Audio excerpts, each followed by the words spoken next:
I welcome everyone to this month's edition of the SSDP Leadership Training. We are glad to have you here, and we feel maybe a lot of our leaders are having issues with the internet, but we'll go ahead now. So our first speaker is going to be Mr. Aniedi Akpan from Nigeria. And Aniedi Akpan, who is currently the Executive Director, Drug Free and Preventive Healthcare Organization, DAFO, is also the National Chairperson, Drug Harm Reduction Advocacy Network Nigeria, DRAN, in Nigeria.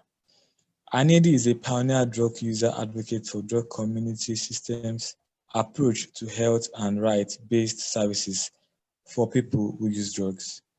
He established one of the first drug user-led organizations in Nigeria and is the pioneer chairperson of the Drug Users Network in Nigeria with presence in 16 of the 36 states in Nigeria. As the pioneer chairperson of the Drug User Network DRAN, he saw the successful implementation of the pilot needle and syringe program in Nigeria.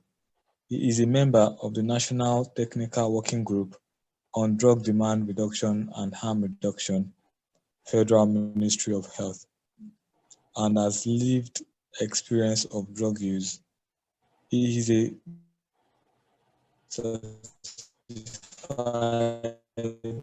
COVID-19 infection prevention and control officer and works directly with people who use drugs to advocate for access to health. He has experience in outreach, peer-to-peer education, program management, community mobilization, and harm reduction. Permits me to welcome Mr. Aniedi Akpan. Yeah, thank you very much, Moronfolu. That's quite an introduction. Hello, everybody.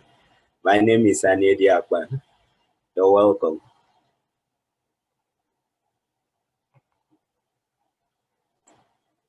Hello. Hello. Hello, Aniedi. So today, yeah. Hello. How are you? How are you, Aniedi? I'm fine. Oh, Mr. Wilson, it's been a while. So today you'll be taking us around the issue of human rights in drug policy, the importance to not just drug users, but the general populace and the young people, the old, the women. Yes, my brother, how are you? I'm fine. Thank you. It's been a while. Happy New Year. So you have the floor, Aniedi. Okay. All right. Thank you very much. Thanks for the opportunity. Thank you, my brother. The same to you. Yes, sir. So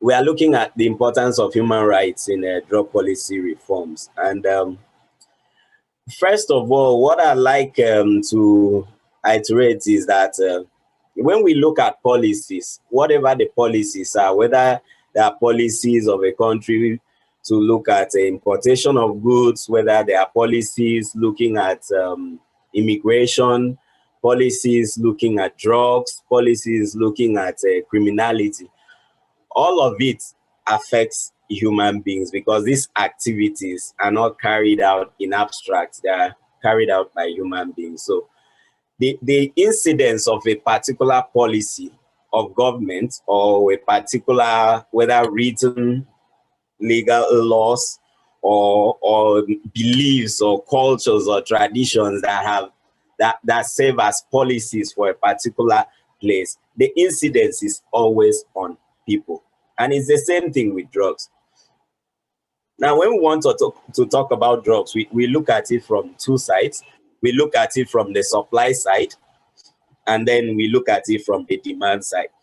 The supply side will necessarily include those who are cultivating drugs, those who are producing synthetic drugs, those who are trafficking the drugs, those who are peddling it, those who are acting as couriers to move the drugs from one place to the other and all of that. Of course, all these activities involve people.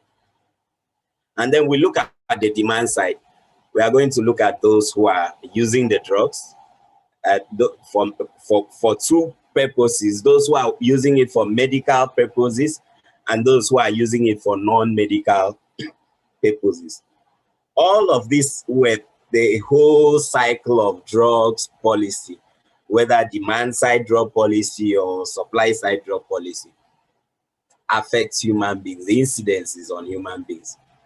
So in making any policy, what should first come to our mind, or what should come to the mind of the government or whoever is sitting down to draft out the policy, or those who are enforcing the policy, is that this policy is about human beings. And as far as we are humans, everybody has that inalienable right. Now, if we look at the right, what really is this right? First of all, we'll first look at the right to dignity.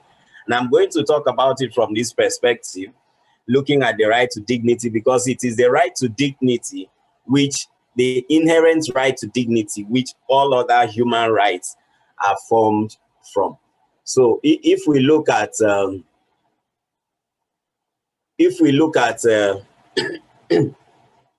we say we want looking at the right to the highest attainable standard of health, we are looking at it from the perspective that a healthy person, someone who is healthy, has dignity. If we are looking at it from the angle of the right to freedom from arbitrary arrest and detention, we are looking at it from the angle of dignity. So if we look at the supply side is mainly those who are cultivating, those who are making the synthetic drugs in the lab, and those who are the ones harvesting the drugs and all that value chain. First, we need to ask ourselves, why do people engage in it? Because it's about people. The plants, even if they grow on their own, it needs some processing. It needs it to be moved from where it is to the people who are going to use it. Why do people do it? We'll look at economic reasons. We'll look at cultural reasons. Because in places like Afghanistan, you know, where poppy is popularly grown, it's a cultural thing. It was passed from generation to generation. Fine, we now have a situation where it's now commercialized. So, but if we look at it, we are looking at people.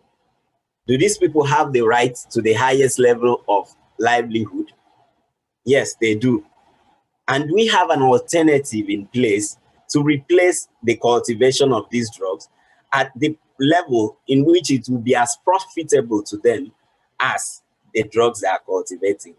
So if we are framing a policy, a drug policy, we'll have to look at those factors. How are the lives of the people who are cultivating the drugs affected?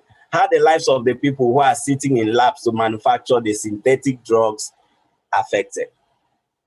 If we are to tell them today, stop producing drugs, will they be able to still have that level of livelihood, the highest level of livelihood that is possible? That is the first question we'll ask ourselves. And if we don't put that into consideration, then it means we are not putting the human rights of the people who are the people creating the values on the supply side. So that in itself shows that we need to look at human rights in drug policy. And then we go to the demand side, the people who use it. From the rights, we can say that people have the rights to their own, for societies where drug use is a cultural issue. People have the right to enjoy cultural life, you know.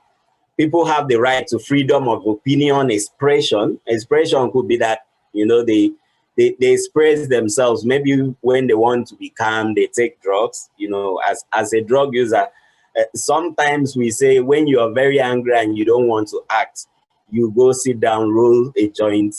After using it, you get calm. You don't feel like, you know, you should go where you go. Of course, at that point, maybe you're stoned. And so the issue of coming up with problems is not really on your mind. So if you're someone who is a user and you're using it not for medicinal purposes. There are a lot of things that drug policy needs to consider. Your rights to enjoy your cultural life, your right to freedom of expression, your right to freedom from torture, cruel, inhuman, or degrading treatment or punishment. And of course, I dare to say that most of the time, this punishment is for something that does not directly infringe on the rights of another person. You also have the right to the highest attainable standard of health. So even when it is said that your drug use is affecting your health, the fact that you have the right to the highest attainable standard of health means that the society or the policy should also take into consideration what happens if, because of your drug use, your health fails. And that is one of the reasons why drug policy reforms need to consider human rights. Because, like I said, the drug use is by people. And then if we look at drug use from the angle of medicinal use or medicinal purposes, people who take tramadol, to subside pains, extreme pains that they have from injuries or anything, and then maybe one way or the other, they get addicted, or maybe they don't get hooked to it, or don't become dependent users. But it is their right to have the highest attainable standard of health. And even though we think, like in Nigeria, where tramadol is banned, we think that tramadol is being abused. We need to also understand that there are other people who are using it for medicinal purposes who have the right to use that drug to attain the highest attainable standard of physical and mental health. We also have other drugs, essential drugs that are being used, that are seen as narcotics, controlled substances. But all of this is because there's no consideration of human rights in the policies that are made in respect of drug policy reforms. So if we look at all of this, we understand that since demand side and supply side of drug, necessarily the incidence is on human beings, there is always a need to consider the rights of those humans on which the incidence of the drugs is on in all drug policy reforms. Let me stop here so that Maoga Wilson can do his thing. Thank you. Over. Thank you very much. Like the short and informative words from you. So I would just like to chip in something here, like something that's come from the African Union, the Article 6 of the Banjul Charter, that says the right to liberty and fair hearing. It says every individual shall have the right to liberty. In particular, no one may be arbitrarily arrested or detained. Every individual shall have the right to have his cause heard. This comprises the right to an appeal to competent national organs, the right to be presumed innocent until proved guilty by a competent court or tribunal, the right to defense, the right to be tried within a reasonable time by an impartial court. I just want to ask you, as from experience, like the members of your network, how have they been coping with the men of the enforcement agencies, like when they are arrested or when they are caught with certain kilogram of drugs, either cannabis, amphetamines, or the likes? How are they treated? Like, are they treated under the law? Like, we know also that there's a law that goes across the West African sub-region, the model drug law for West Africa, a tool for policymakers, that says that has a lot of rules and regulation that stipulates what people who use drugs and people who are caught with certain amount of drugs, how they should be treated. like we are in a critical time in the African continent where human rights abuses are seen as a normal thing. We have seen where people are being treated, are being made less of who they are. Some people are, even when they voluntarily are trying to help people, they end up being a problem because the law are not well interpreted. So I just want to ask, like, how are the people treated in relations to the Nigerian law and drug use? Thank you.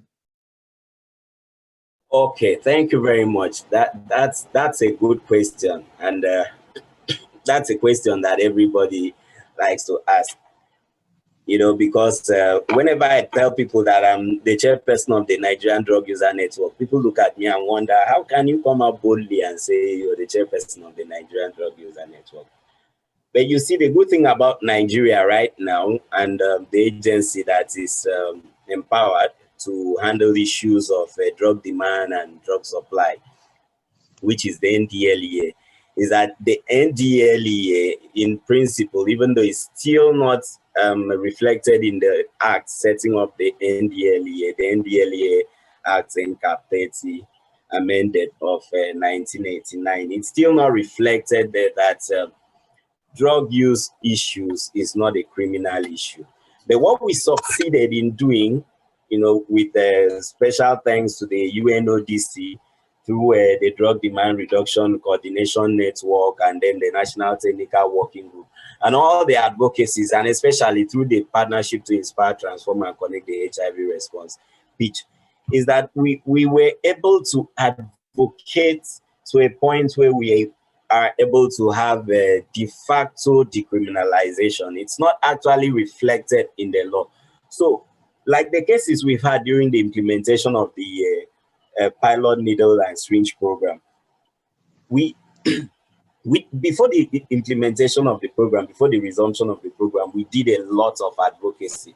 In fact, we went as far as establishing state drug control committees and NSP committees for states that were implementing the needle syringe program. So it had government, it had civil society, it had law enforcement, it had, you know, the government of the states which we were implementing, and all the other stakeholders that have something, including traditional and religious head. And what we realized is that if you can give people the appropriate information about drug use, it is possible that people will come to understand your stand. And even though the laws about drugs in that locality might not change, but you could come into an agreement with these stakeholders so that when people are arrested, what you need to do is, if you have a drug user community organization which is recognized, which advocated for de facto decriminalization, you will be called. And if you come around, then it means you know the person. You can give the excuse that this person is under treatment, you know, for HIV, under treatment, you know, we are doing a psychotherapy for the person, you know, trying to reduce his drug use.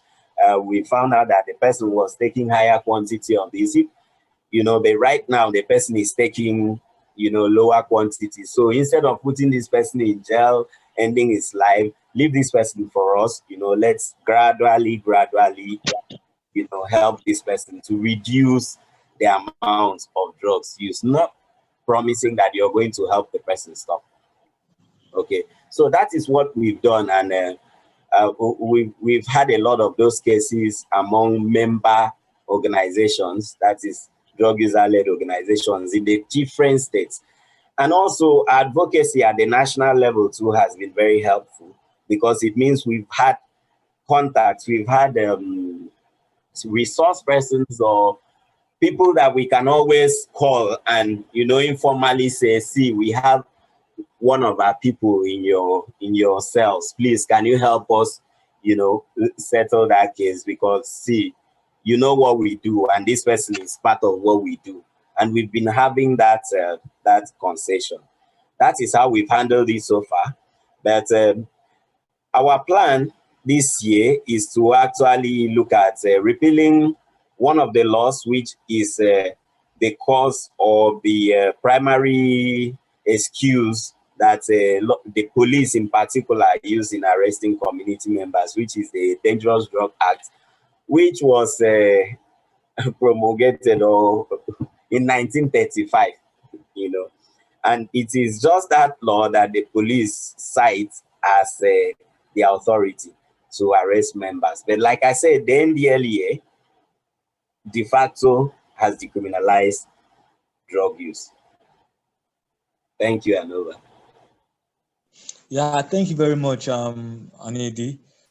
Because we need to also be sure know that the mass incarceration is also an important negative effect of the war on drugs globally, and in Africa, it's even on the higher increase. And people have been sexually abused. People of the community lands in cases like reports by Utrecht, Nigeria, where some people are being raped, are being molested, some are being extorted, some die in detention, some are arrested illegally and never got caught. You know, so we know the community members are really facing a lot in regards to human rights abuses. And I'm very glad that the new National Drug Law Enforcement Agency chairman is a friend to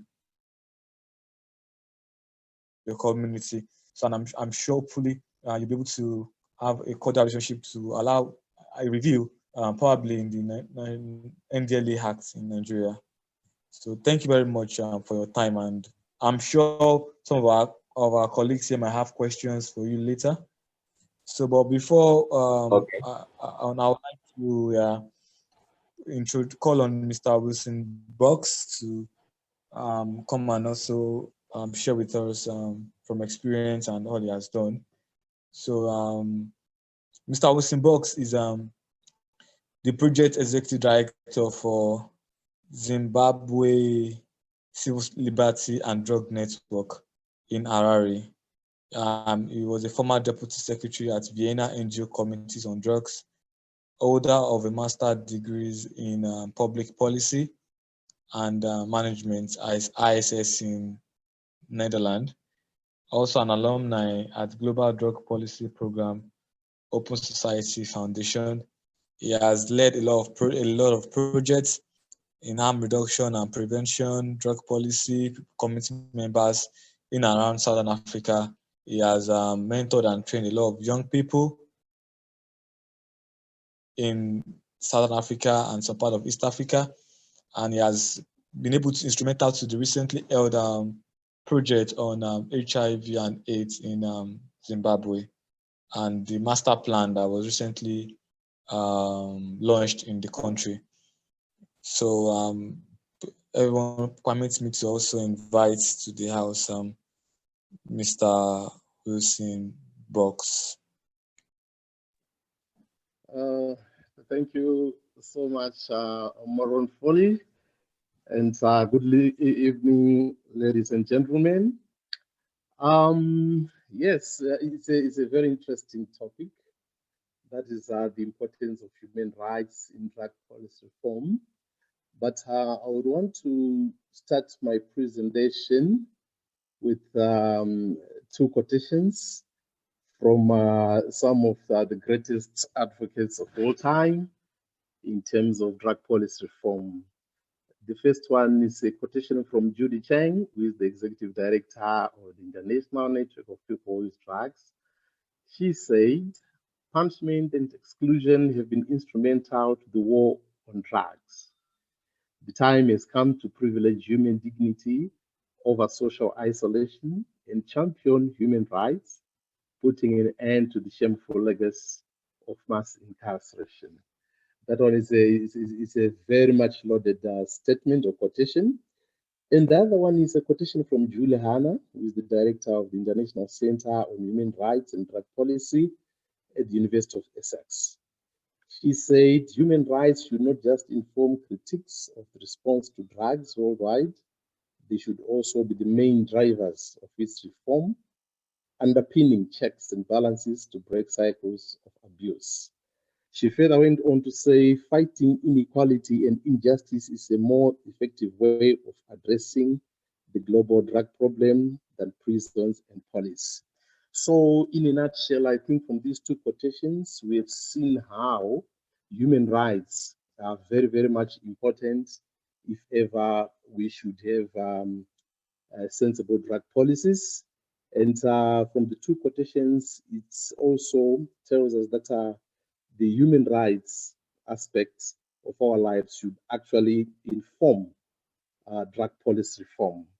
So in my presentation, I'm going to look at the definition of human rights in general, so that at least we really know where we are going from. So according to the Advocacy Center for Human Rights, they say that human rights are standards that allow all people to live with dignity, freedom, equality, justice, and peace.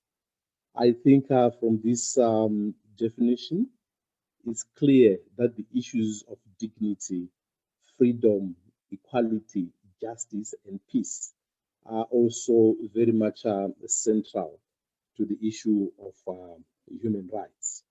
So human rights are also part of the international law, because if we look at the three conventions that really control drugs, that is the 1961, 1971, and 2008 conventions, they all have put this statement which talks about health and the welfare of mankind. But unfortunately, the 1961 and 1971 conventions, they don't make any reference to human rights. But the 2008 one, the 1988 one, it actually talks to human rights in terms of crop eradication. And then Articles 55 and 56 of the United Nations and member states, they also pledge to promote social developments and observe human rights and fundamental freedoms for all, meaning that the issue of human rights was actually very, very much important in international statutes.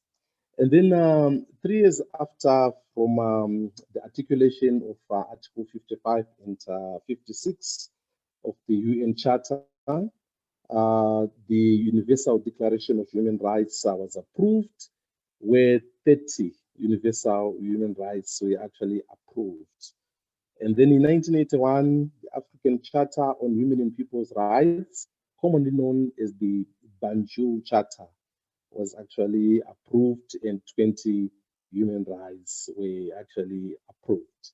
So in a nutshell, you can see that from the United Nations Charter, human rights, they actually sit at the top or at the hierarchy of international laws.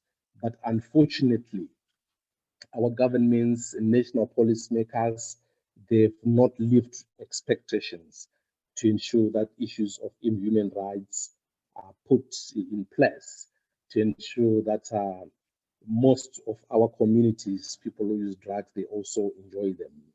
So why is it that human rights are important? Human rights, they reflect the minimum standards necessary for people to live with dignity, just like what Aniedi has alluded to, that it is the issues of dignity, the issues of freedom, and the issues of self-expression that should actually also be taken into cognizance whenever we look at issues to do with human rights. So human rights, they give people the freedom to choose how they want to live, how they express themselves, and what kind of government they want to, or even what type of drug one wants to take. It is also an issue of freedom. So human rights, they also guarantee people the means necessary to satisfy their basic needs, such as food, housing, and education, so that they can take full advantage of all opportunities. And it is also good at this moment in time to also take note that the issues of human rights, they've got their own characteristics, like, human rights, they're universal, meaning that they belong to all people. Human rights are inalienable, meaning that they cannot be taken away from anyone. They are interconnected, meaning that human rights are dependent on one another. They're indivisible, meaning that they cannot be treated in isolation, and they're non-discriminatory, meaning that human rights should be respected without prejudice. So when now we talk about drug policy reform, why do we really want to have reforms in drug policy? We've got to look at the current laws that govern the use of drugs in most of our territories across the world. The current laws, they're punitive, they do not respect human rights, hence the war on drugs, and they also criminalize the drug user community or us, people who use drugs. They mete out punishments to people, and high mortality rates amongst people who use drugs due to the current laws are also experienced. And the current laws, they also prevent access to life-saving services such as needle exchange programs and opioid substitution therapy. And lastly, they also push drug users in need of support away from help and treatment. So in other words, the current laws that are used in most African countries, they criminalize people who use drugs. And to that extent, the human rights are not observed. So what is the importance of human rights in drug policy reform? Like what I said, human rights should actually drive drug policy reform because the current laws have been an albatross to human dignity in our drug user community. Human rights should actually push away, right? That is the issues of punishment and exclusion, which have been instrumental to the war on drugs. And human rights, they should actually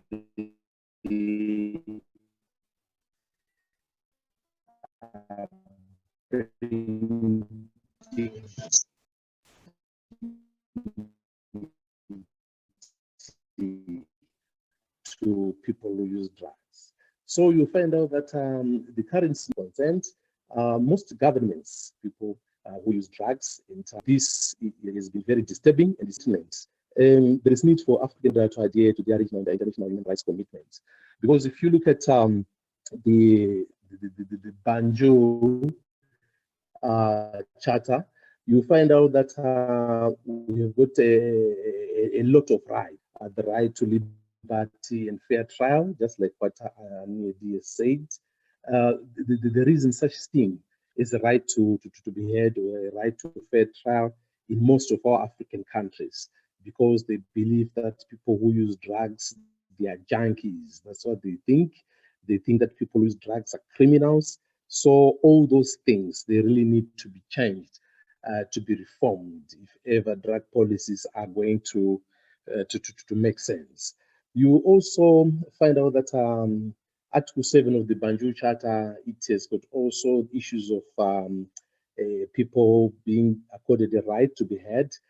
But in most cases, if you go to our criminal courts, there is nothing like that, especially if you are a drug user and you are criminalized, and also you are put to jail for even small quantities of drugs for personal use. So these are some of the issues that makes the issues of drug policy get challenged, and there is also need for drug policy reforms, to the extent that people who use drugs, they are actually given their liberties, and also they are also given their dignity.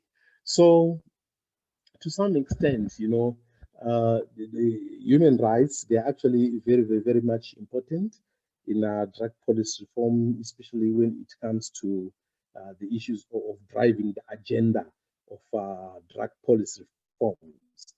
Because in most territories across the world, you find out that the high rates of mortality amongst people who use drugs, and there is a lot of violence, and even the uptake of drugs, it has actually increased because of these punitive laws.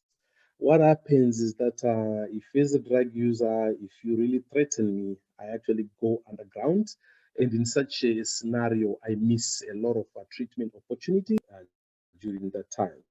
So we really say that if ever we are going to realize decriminalization amongst our communities of people who use drugs, there is need really to have the issue of human rights being followed and also being respected by our various governments, our various policymakers, even the OPA 2023 to, I mean, the African Plan of Action. It also speaks to issues of human rights, so that the issues to do with drug use are viewed as a public health issue rather than a criminal issue. So as advocates and as also drug users, we really have got a challenge in front of us to ensure that our national governments, our policy makers in their various constituencies, they've got to really have to look at the international statutes so that they implement them in their various territories, so that people who use drugs in other key population groups, have got their human rights being respected. Mr. Moronfolu, I think I'll stop here for my presentation. Thank you. Thank you very much, Mr. Wilson Box. That was so insightful and educative. And I'm sure a lot of our participants here present might have questions and contributions, to what our speakers have said. From my end, I've really learned one or two things, and I feel everyone here might have something to also contribute. So then I can go ahead with a little addition to what our speakers have said. So, esteemed audience, if you have questions or contributions, the floor is open.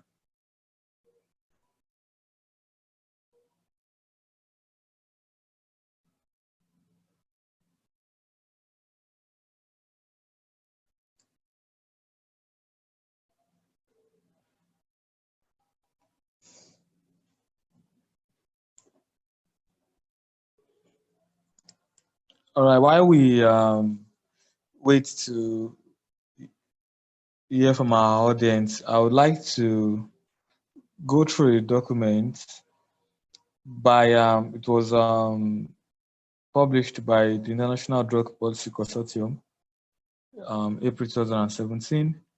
It says Drug Policy in Africa Towards a Human Rights-Based Approach.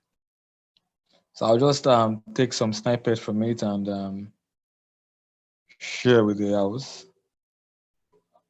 Yeah, said we reiterate our commitment to respecting, protecting, and promoting all human rights, fundamental freedoms, and inherent dignity of all individuals, and the rule of law in the development and implementation of drug policy. The introduction says the predominant drug control approach used around the world has been rooted in punitive criminal justice responses at the expense of human rights and public health, with more resources being spent on police, judges, prosecutors, and prisons now than ever before. Today, more people than ever are being imprisoned for producing, trafficking, selling, or using drugs.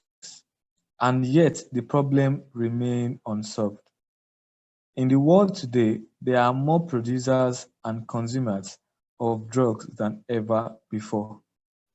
The UNODC has openly identified a number of unintended negative consequences of the so-called war on drugs, including severe human rights violations directly related to the criminalization and stigmatization of people who use drugs and vulnerable people involved in illicit drug trafficking.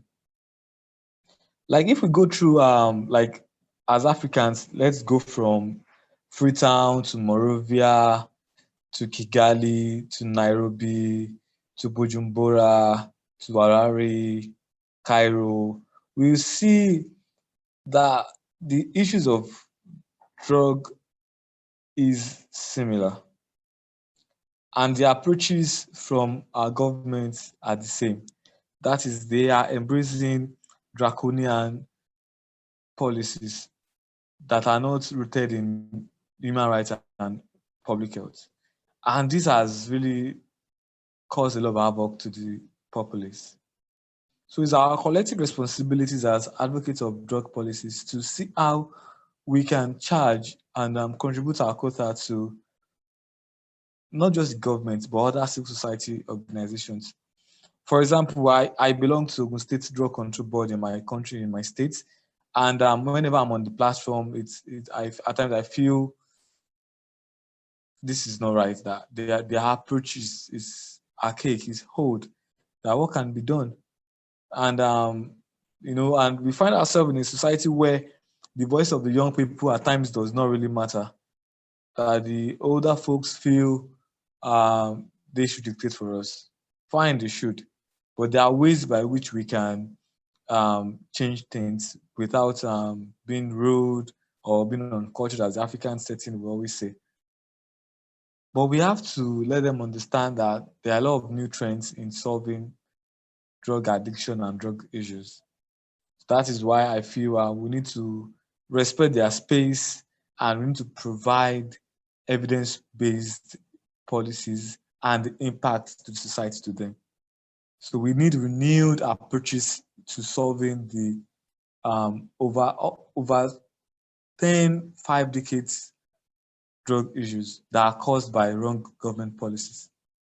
So that's why we had to choose this topic, and we have Mr. Aniedi, who has brought up his experience in the area of drug policy among the users community, and Mr. Wisenbox have run a lot of projects in Zimbabwe and other African countries.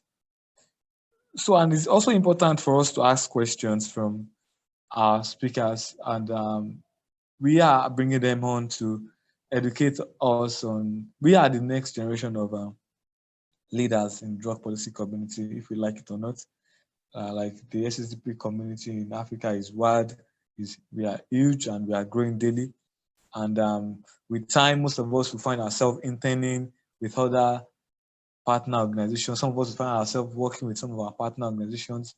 So we are a breeding ground for other organizations to come and get reformed, renowned drug policy advocates. So, and it's very crucial for us to ask our speakers questions and also contribute some things. And it's our collective responsibilities to react to what they've said. And I hope we have, one way or the other,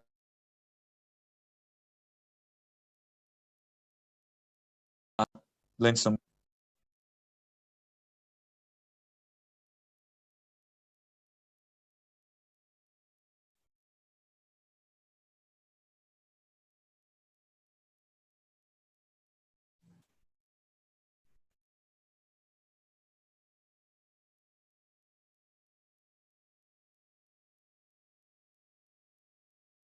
So the floor is still open for questions. And while I go ahead, I'll probably want my colleague Rosin Downs to also jump in and add something to all has been said while we wait for our participants to ask questions. Thank you, everyone. Yeah, thank you so much. This has been an incredible session, and thank you to Aniedi and Box for such a brilliant presentation. I just had just 1 or 2 questions came across my mind as we were going through this session. I'd love to hear your input on them, and those are being like, how have we successfully seen human rights utilized to support people who use drugs in Africa? And what do you think the next frontier for drug policy reform is across the continent? Yeah, if either of you could contribute to that, I'd love to hear it.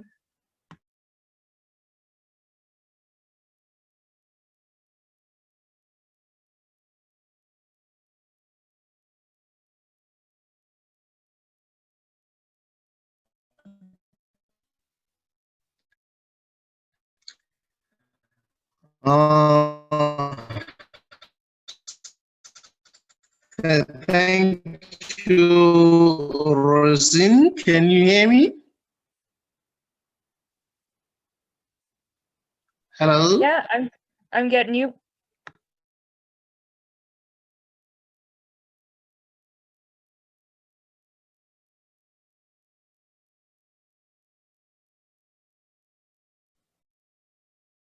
Yeah, Mr. Wilson, you have the floor.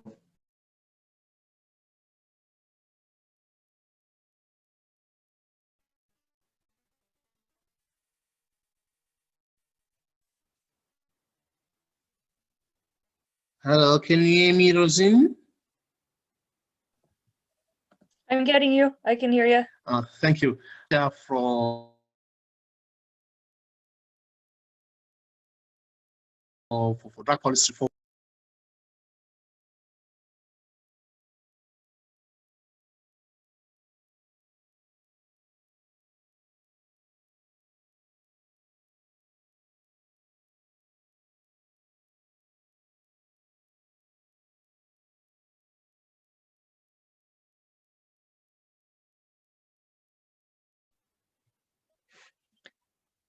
I think we have lost Wilson Box, or at least on my end we have. But Aniedi, if you have maybe any response to those questions?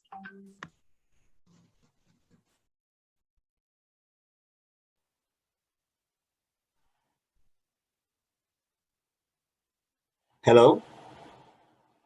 Hello? Yeah, hello, you have the floor, Aniedi. Hello? You have the floor, Aniedi.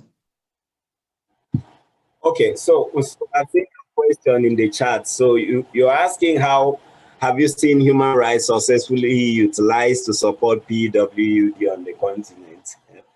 Well, let's be honest. We are still talking about in Nigeria, and I think I've been to Kenya too, and Ivory Coast. I think we are still looking at how to enforce people's right to life. First of all, we are still looking at how to use the arguments of human rights to support access to healthcare. So I think in Africa, on the continent here, we are really not talking about drugs yet. You know, looking at human rights and drugs, because first of all, the cultural, I don't know if it's really cultural, because I'm beginning to believe that this hatred for people who use drugs was induced by the criminalization of drug use itself. I think it's induced. I don't think it's culturally, you know, that we can say that Africa historically, you know, had this value of not using drugs. Because, I mean, if that was the case, I wouldn't grow up to see my grandparents using tobacco and all of that. So I think it's induced by either religion or by criminalization of drug use, by legal criminalization of drug use. And so for now, we are not looking at human rights. The cultural belief is still there. The religious judgment is still there. So nobody's, in fact, the worst thing you can do in Africa is to try to put up an argument about drug use using human rights. In fact, once you mention human rights in Africa, even at the police station, people get agitated because I don't know how they understand human rights. But I think what has really worked is letting people understand what the issues of drugs are, and then making it personal. Like we are talking about, you know, personalizing the issues, the drug policy reform. So when we go for advocacy, what I usually ask people is, do you have anybody, do you know of anybody that is a drug user? That is the first question. Or that uses drugs. So once they can answer that question, you find out. Once that question is answered, then you go to the next step and say, can you mention what's your relationship with that person? You now find out that some have sons that are using drugs, but they are sitting down there, you know, talking tough, like they are going to kill anybody they see using drugs. You find some who have brothers, you have some who have sisters, you find some whose parents are using, you find, you know, in the crowd, you find out that everybody in that crowd has one loved one or the other that is using drugs. And so it's really not, the argument now moves from human rights, you know, as an abstract, to now talking about, okay, so you know these people, these are your relatives, these are your blood, you know. So would you like this kind of policies to be applied to them? Would you like them arrested and locked up in a jail? Or would you like a situation where you have to go and pay for them to be released, or you have to go to court? And so when you get to there, you start finding that people become sober. People become sober. So they now start to understand that you have personalized the problem. Now it's not an issue of human beings. So you don't need to talk about the human rights. It's implied by you talking about the people around them that these people is their right. But once you mention the concept of human rights, it becomes a problem with a lot of people. That is one thing we need to know why. And then what do you think is the next frontier for drug policy reform? I think what is catching on now is you know, rescheduling of drugs for medicinal purposes. I think that's the next frontier. That's what we need to push, because I mean, our methods has not really been of talking about human rights and you know, trying to make people understand that these people are humans too and have the rights. It makes it look abstract, you know. But I think what is really working with African countries, especially Nigeria, is talking about it in the from the perspective of drugs for medicinal purposes. I think that sells, because maybe people start thinking of, how can I benefit from this? How can I make money from this? So for me, that's basically the next frontier for finding a way around decriminalization. Thank you, and over.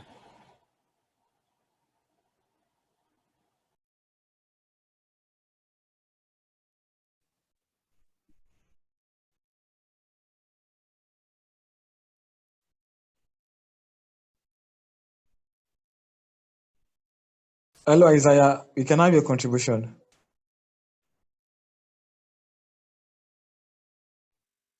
Isaiah, you should be able to unmute now and speak out loud. Okay. Hello. Hello, can you hear me? We are getting you loud and clear. Okay. And I don't know whether it's good evening or good morning or whatever, but I want to appreciate the organizers of this forum.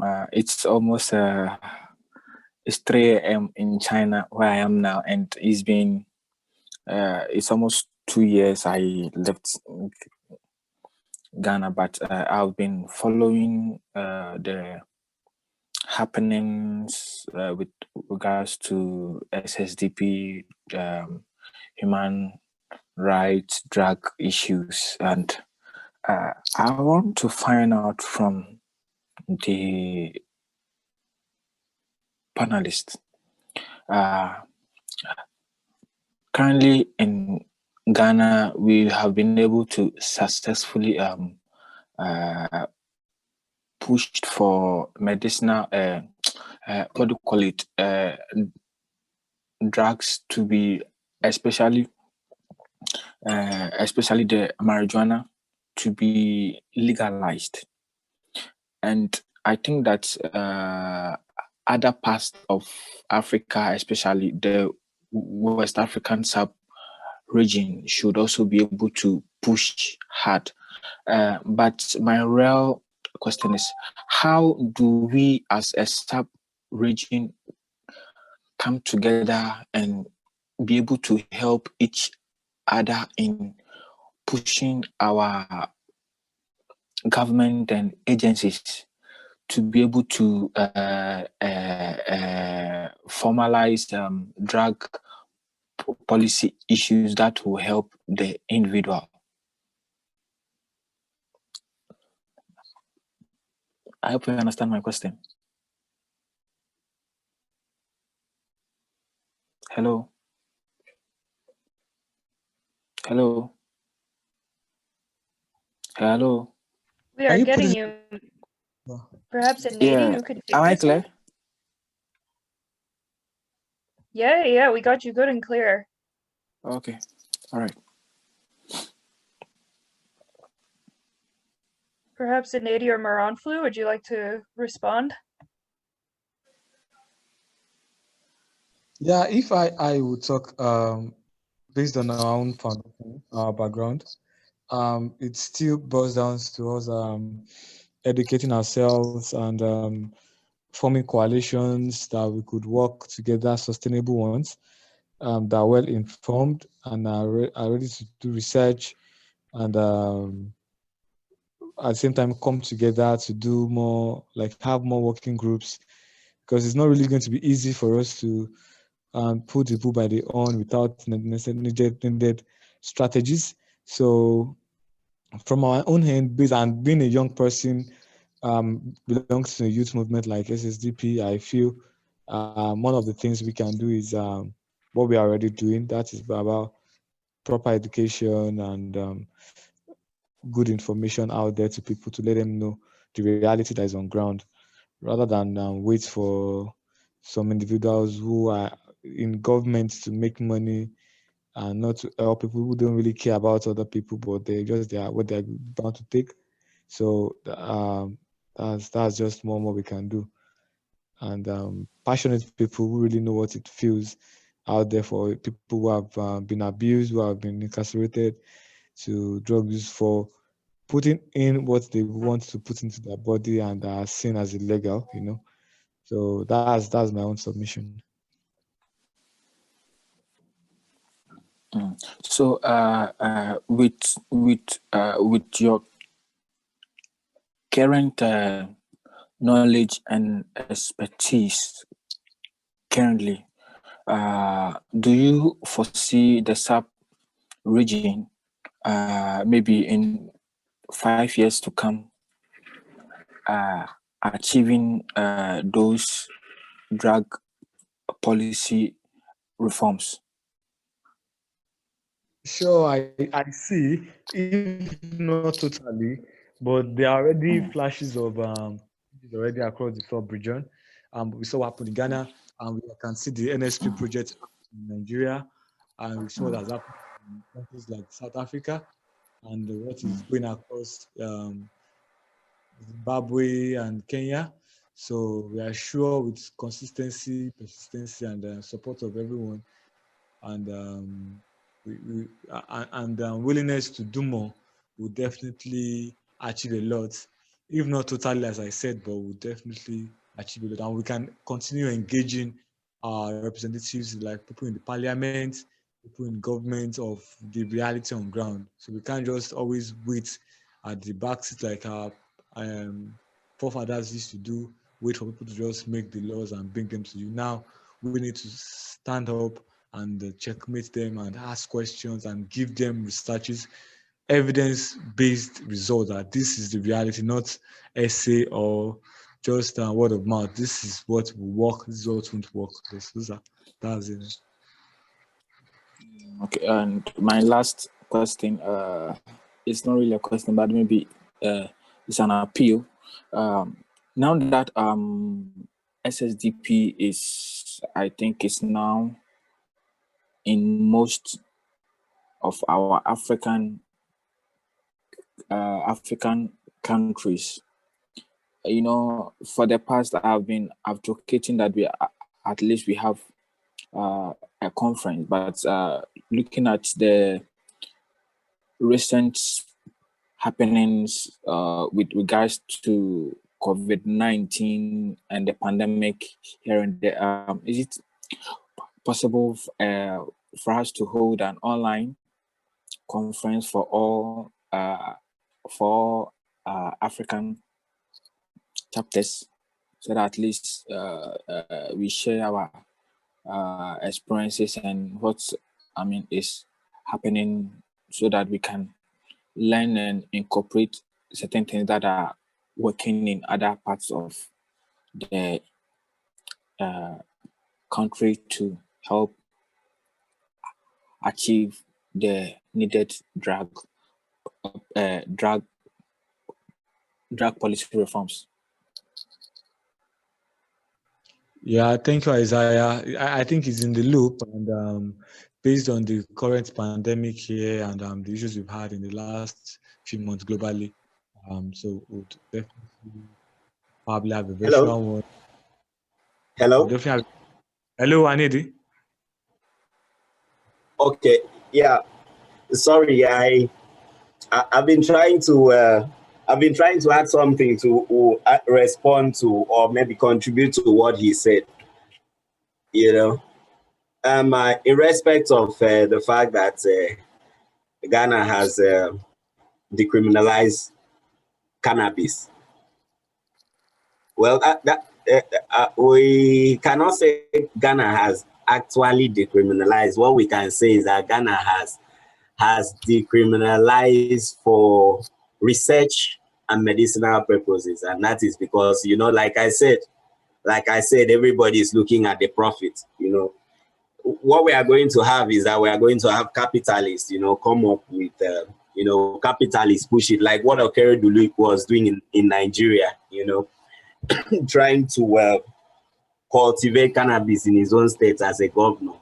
It's mainly for profit purposes. What we should be asking is, the common man on the street that still smokes cannabis, do those spots get raided? Are people still arrested for cannabis? And I can bet it's a yes. You know, it's a exactly. yes. Yeah, that's because true. you know there's no profit motive to that. There's no profit motive to that, you know. So we need to. That's one thing that we need to be careful when we're advocating for drug policy change. We need to be careful that we do not push drug use from what it is now, where everybody stays on the grounds and, you know, hustles to have their drugs, to where it will get to that only the privileged can use drugs without issues. Because of course the capitalists, the bourgeois, you know, who are going to own the cannabis farms, those ones who are going to own the cannabis oil mills, those ones who are going to be the one importing and exporting these products, you know, will have access to it for recreational purposes, you know, cannabis, for example. So we need to watch out when we are talking about drug policy change. We need to watch out for those. If there should be drug policy change that cannabis is decriminalized, it should not be decriminalized for commercial purposes only. Because what it means is, if you are decriminalizing it for and you're saying, oh, we realize it's not it's safe, you know, like what the UN say. We know that it's not that dangerous, you know, it's after all, you know, like tobacco, you know, then we should be able to allow those who are not that high in the economic bracket to also have access to that same drugs too. The same way those who are high up in the economic ladder are having access to it for whatever reasons, medicinal, commercial, or whatever reason. So that's one thing we need to watch out in Africa. We understand how things work in Africa. It's always those who have, you know, trying to oppress those who don't have. So to me, when I heard the news about decriminalization, you know, I wanted to get excited, but you know, when I dug further and realized that it was for medicinal purpose, so it's still controlled. In fact, at that point, it brings more control, because it means every gram of cannabis that is going to be produced in Ghana belongs to somebody, is going to be regulated, and it will not even get to the normal, you know, street people who are using these drugs, who have the need to use it. So that's one thing we need to be careful as we push for the frontier of decriminalization of cannabis for medicinal and commercial purposes. Thank you, Anova. Thank you very much. All right, thank you very much. Williams, if you would like to say something.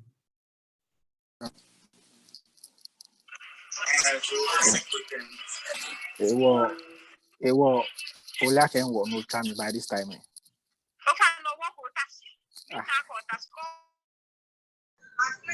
Yeah, hello, Moro. Yeah, I'm with you. You can. Okay. So yes, concerning the Concerning my point I want to make on the topic, I just have like 2 points to make, and it just goes in line with the speaker who just left and talking about decriminalization, and especially the topic is good, and thanks to the organization for this topic and the importance of human rights in drug policy reform, especially when it comes to the continent of Africa. I think this is important because even in our drug policy nationally, we don't look at human rights. We don't look at the human rights issues, and especially our brother just said is where the rich is suppressing the poor. Like African countries, the legislations that supports the human rights of drug users seems to not be heard. And series of campaigns like the IPDC, the West African Drug Model, the IBBS report, series of things have reported that there are big gross violation to drug users and their human rights are not being looked at.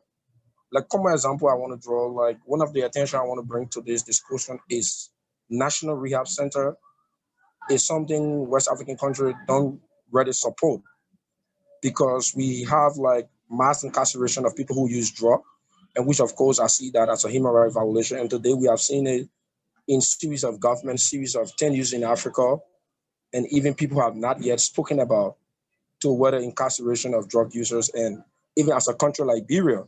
And let me just bring it to the notice that we just have one national rehab center. We cannot serve 15 counties. That's why you see today we have people who use drugs. They are all on the streets. They are abandoned. Some today they are being criminalized. Some today they are being victimized. They are being stigmatized. And this is where, so I just want to bring to the general disclosure that we embrace this topic and we want to get the voice out and we want to all support this session, this discussion, because it's very important, Moro. And to all of the rest of the panelists, human rights in drug policy reform is what we all want.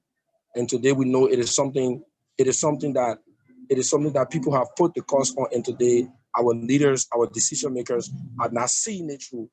So I want to bring to the extension that it is a good fight, and we are on the side to support this, and we want to see human rights in our drug policy.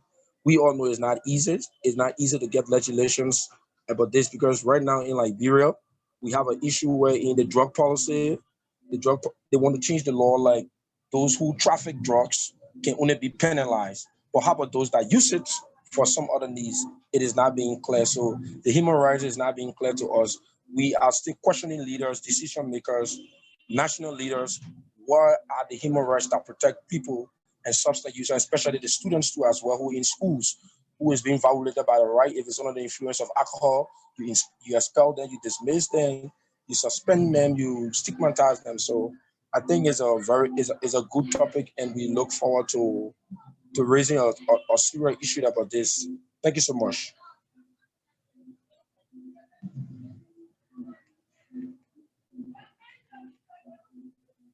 Hello? Thank you very much, Williams. Thank you very much, Williams. That was a wonderful submission. And for our panelists, while we'll be rounding up soon, we have 2 questions for you from our audience. One of them says, I really appreciated the webinar, but I have one question. How can we engage government about drugs? That is one from Ejide Ndwayo.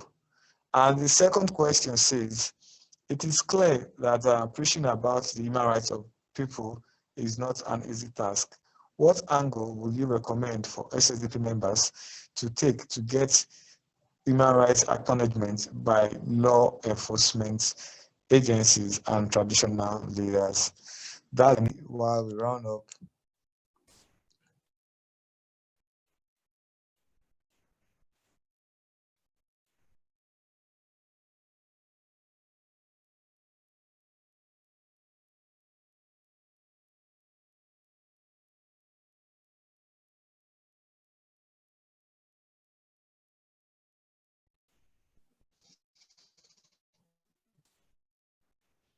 Hello. I think we have the network. Hello. Hello, Moro. I'm having issues with network here. Moment. Oh, yeah. Yes. Sorry about that. You were saying I'm having issues with network. I didn't get that. Okay, I'll come again now. Okay. How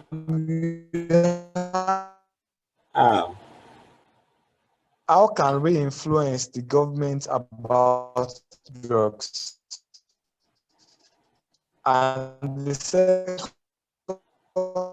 says, how can you recommend for SSDP members for them to get to acknowledgements about human rights to law enforcement agencies and traditional leaders? Down and get it. Okay. Mail. Hello. I can see it. Is this a question from Megide Nduwayo? Yeah. I really appreciate the webinar, but I have one question. How can we influence the government about drugs? Hello? Okay. Question. Yeah. Your voice is breaking. Can you hear me? I can hear you. Aniedi, I'm getting you. Please come through. I think Mara is having connection issues. Okay. So it's something that we ask ourselves initially when we started out in 2015, because we had the same idea, the same textbook advocacy approach to the issue of advocating for people who use drugs. But you know, as we advocated along the line, we realized that maybe I should say it's a cultural or it's a belief system, or maybe it's just a norm here. People will respond to your advocacy if they think that they have something financial to gain from it, or that financial in terms of it might not necessarily be to them. So if you're going to talk to government, you have to show government in a way that they understand that what you want to do for them is going to help them save money. I think for us here in Nigeria, the only thing we think about is how much money we are going to save or make from something. So whenever you're planning your advocacy and you want to sell the issue of drug use, you should always think about that. Think about that. How is it going to help their financial status? How is it going to help their, in a democracy like ours, their political fame or enhance their political status? And then how is it going to help their social standing? You know, those are the things that really matters to them. That's what they look at. So if you can make your arguments you can tailor your advocacy towards, showing the benefit of a drug policy change in that particular location, whether it's at the national level or at the state level, how it's going to favor them socially, how it's going to be beneficial to them in building institutions, how it's going to be beneficial in putting money in their pockets or making them not spend money, how it's going to raise their political profile. Sometimes your arguments doesn't need to be logical. They'll accept it. I'm giving an example from the state drug control committees we engage in. I won't mention the state, so that in case the relative of the governor is on the call. It's what we presented. We went there and we said, see, this is what you can do. This money you're spending, this is what it will help you do. This one you're doing, you can do this, you can do this if you just do this. And they accepted. And we're able to run the needle syringe program. In the other states, they had a lot of pushback. But because we're able to present that, it was easy. And then when we talk about traditional leaders and, it's for us, what we've been able to do is to be able to sell the idea that just like they say that there's no bigger sin, that because one person is using tobacco, the other person is using snuff, which is tobacco, the other person is using cigarettes, which is tobacco, the other person is using cannabis, which is not tobacco, cannabis, the other person is using heroin. It's equating it. That's what we go to the traditional, when we go to the traditional and religious leaders. That's how we equate it. In fact, we even go as far as telling them about caffeine, which is coffee. Do you take coffee? Yeah, I take coffee. Oh, if you take coffee, you know you've taken a drug. By the time you start objectifying these drugs to them, they start understanding that it kind of diffuses the bias and makes your point to get across to them. You can easily sell what you want to say to them. That's basically, I'm saying this from experience. I don't know if it works in all other African countries this way or any other place, but this has been the experience I've had for the past 4 years advocating for people who use drugs. Thank you, and over. Thank you very much, Aniedi, and I can see that we have some more questions, but might need to relate back to you based on timing and Anthony Nwokocha says, how much interest does government have on human rights of people who use drugs, and what level of push was needed for the situation to come to be? The question is... Okay, Mauga, good evening, sir. Mr. Anthony, good evening, sir. All right, for human rights, I don't know. I don't think government has any interest for anybody's human, at least the government of Nigeria. That's on the light side anyway. But basically, people are still fighting for their right to get their pensions. People are fighting for their rights to get paid when they finish working. They're not getting their salary. So, I mean, drugs, talking about human rights of people who use drugs is it's best expressed on paper at seminars when you want to give speech. I don't really think it sinks into any government official's head. And then the level of push needed for this situation to come to be, I think it's a complete reorientation of not just, because one thing we need to understand is that it's not just about the governments, it's about public opinion. I think it will involve making the public understand what drugs is, not making a section of the public, but giving this information in such a way that everybody, it elicits a discussion among people, and people are willing to accept that drug is a reality of life, and that all around us, we have people, we have loved ones, we have brothers, we have sisters, all around us, we have people who are using drugs, and that we cannot say that we want to throw away the rights of all these people just because of their drug use. We just need to accept that. By the time the public accepts that, because the people who are in government, who we call our leaders, are a subset of the general public. So if the general public can move away from the religious or cultural or whatever perception that they have about drugs and come to understand drugs the way it is, then I think that's the level of push we need. We need to get these messages out to the public. You know, the problem is that in the drug policy world, we see people, you know, drug intervention world, we see people who are there because they earn a salary, not passionate about it and not willing to push. When they go out to public or when they interface with other people, they don't mention it. When the discussion comes on, they pretend they don't understand what the person is talking about. But behind the scenes, they are earning salaries for doing the same work and pretending to be advocates for people who use drugs. That's the problem. And I think if we can, you know, have more people who are committed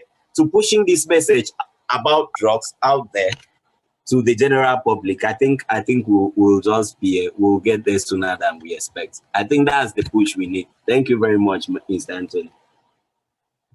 Thank you very much, Mr. Aniedi, and thank you very much, everyone, for coming. Thank you very much, Rosine Downs, and everyone who has contributed to the success of today's section. Mr. Aniedi, Akpan, we really appreciate you finding time to join us. Oh, Evelyn, our colleague from Ghana, can you ask your questions in a very short while, Evelyn?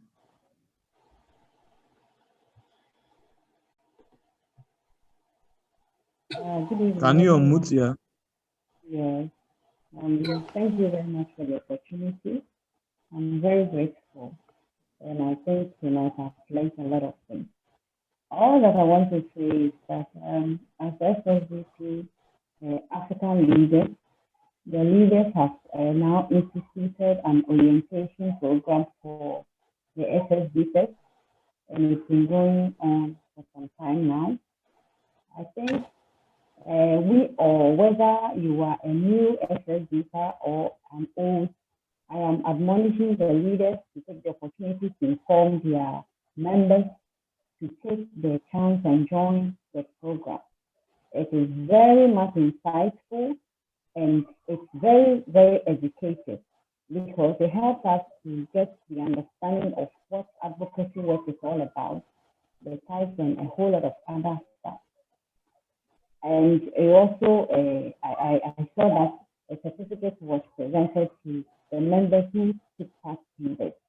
I think all these things are being done so that it will uplift us in our advocacy work, so we can always stand firm and then defend the rights of people who use drugs. I want to take the opportunity to thank the organizers for this evening's program.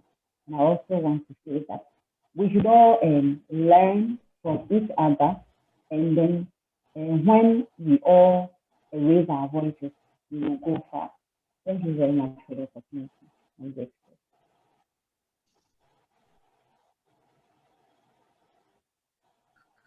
Over to you. Thank you very much, Evelyn. And it's really important, and it's enjoining and motivating our leaders to take the training.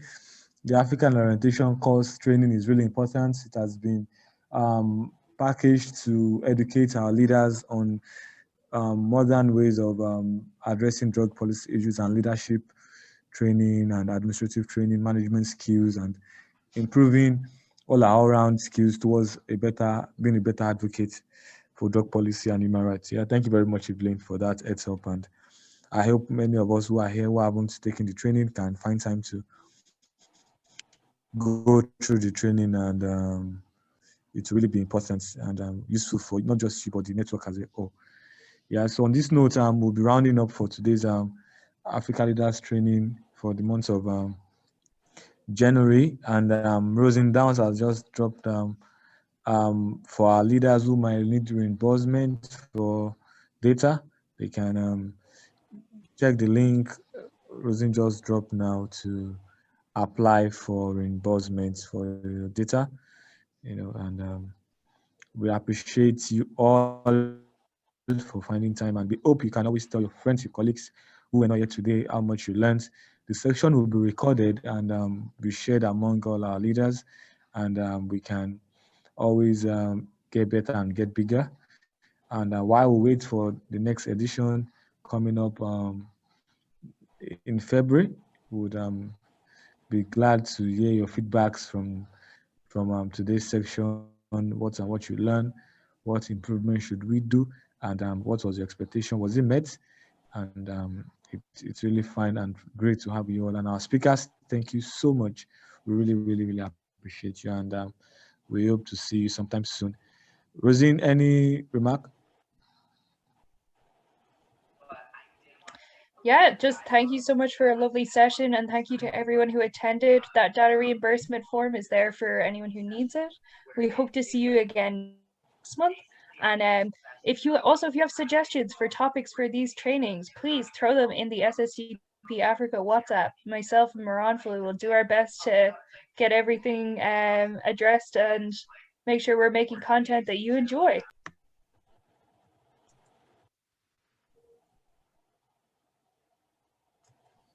On this note, we say have a lovely night's rest to everyone in this part of the world, and those of us in the up north, global south, have a wonderful morning, and do have a great day, everyone.